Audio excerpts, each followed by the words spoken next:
Okay, let's move on to the game that we did take a bit of a closer look at. Same game window, West Ham United, of course, at home, hosted Manchester City. City come from behind. James Ward-Prowse scored a really nice goal, didn't he, Lee, in the first really half. good. And then Man City, I thought, in the second half, mate, God. I mean, in terms of their precision football and their being at it and being creative and being patient and not giving anything away, how good were they in the second half? Yeah, I thought it was a great game, wasn't it? We watched the first half and I thought West Ham played really well. They gave them a load of problems. City looked a bit sloppy and then, as you said, they went in the lead, West Ham, and then all of a sudden you just saw them. They've got this look in their eye, City, when they look around. They go, "Oh, we're in a bit of trouble here. Right, okay, They can go another gears. gear. Yeah, let's just go up a gear." And that's even, and also when they go up a gear, they don't always use Haaland to go up a gear. He's still ready to come at the back of it if they're really in trouble to get a couple of goals or score a hat-trick. So I think they really showed a lot of pedigree yesterday of not playing particularly well in the first half and then going, right, okay, and open the throttle. And then when they purr like that, they've got so many. It must be so difficult to play against because you, as a defender, you don't know who to pick up because their movement and their fluidity is just scary. Some of the goals, mate. Some of the goals that Bernardo Silva and the little flicking behind for him by Alvarez. Some brilliant football. A couple of players I want to get a quick thought on. Of course, it's super early yet, but of course there was a couple of late signings for City in the transfer window. Mateus Nunes came in from Wolverhampton Wanderers, came into the game as a sub, kind of late, so tough to judge him yet. But Jeremy Doku, this winger that can play right side, can play left side. He started on the left-hand side, I believe. Phil Foden was to the right. Is he going to be a fun player to watch this season? Well, he was yesterday. I mean, I'm not for the fullbacks. Sue Farrell, don't think enjoyed watching him. Yeah. But they keep unveiling these players that they scout from around the world, the Kanjis and the players that other teams have looked at or are looking at. But they just seem to their transfer policy about going to sign a player. They don't. I don't know what was going on with the Rice thing. It all seemed a bit muddy waters to me, but most of the time you never really hear about who they're after, and they just go bang, done, and they work. Yeah, and they go. There wow. hasn't been many players that haven't worked out at Man City. For the big money. They've got a brilliant scouting system, and Pep should be applauded for that because I don't think they get the credit that they deserve because it just seems like it's a normal thing. The City go out and get.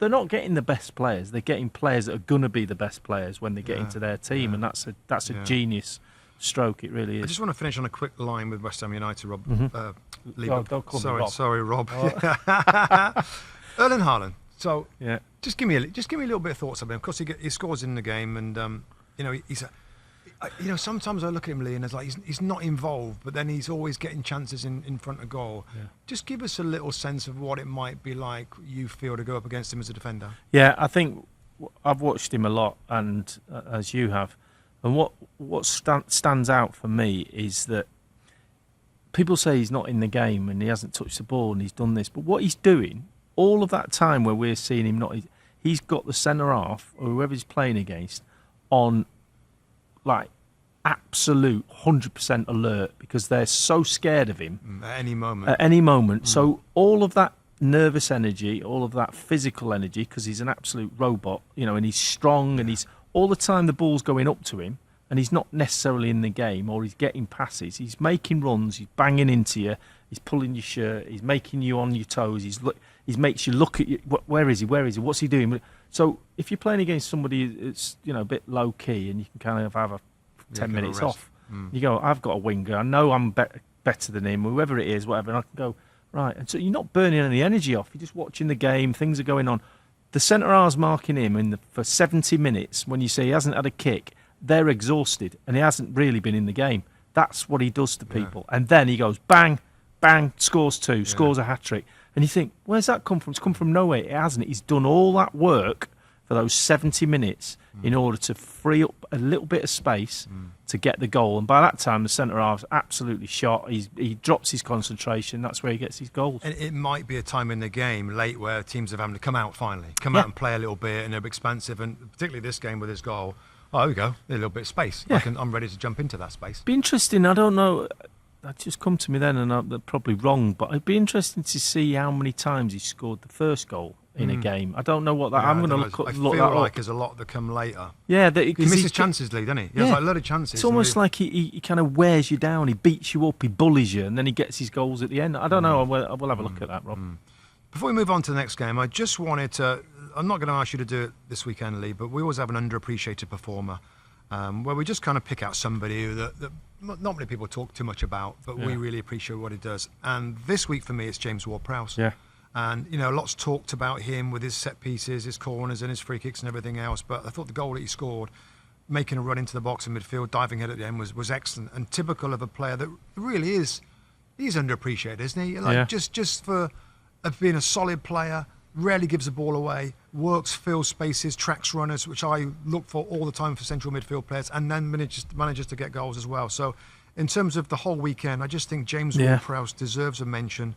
David Moyes wanted him, Lee, for a long, long time, when there was thought about, are we going to go, this new director of football they've got there, let's go for somebody in Europe, a younger player. Moyes persisted with him, got him, and I want to give that to him. Do you want to shout on it? I completely agree, and I think we talked about it in the show yesterday about forget his free kicks and his set pieces. Just look at his tempo play, how he sets the tempo, his passing, he's moving into space, he's standing in space when he's there. He doesn't have to move. He's got a brain on him. He's really intelligent, and I think that run that you're talking about to get the goal. That's an intelligent run. Yeah, he has to see that space. He has to wait his time. He doesn't go too early, otherwise he's seen. So all of that timing on those runs is down to his brain work, not his leg work. And I think, and also, and I forget at the top of my head, it's been a long weekend, but when you look at the transfer fee, that's underappreciated. Yeah, like you go, got him for that. It wasn't like extortionate. No. And I was like, God, that's a good. You thought there'd been more. I thought more clubs would have been trying to get him. Absolutely. Yeah. Hi there, I'm Rebecca Lowe, studio host for NBC's coverage of the Premier League. Don't forget to hit subscribe to watch more videos all season long. And for even more Premier League content, from original series to live matches, head over to Peacock. And be sure to tune in for Premier League mornings every weekend on USA Network and on Peacock. We will see you there.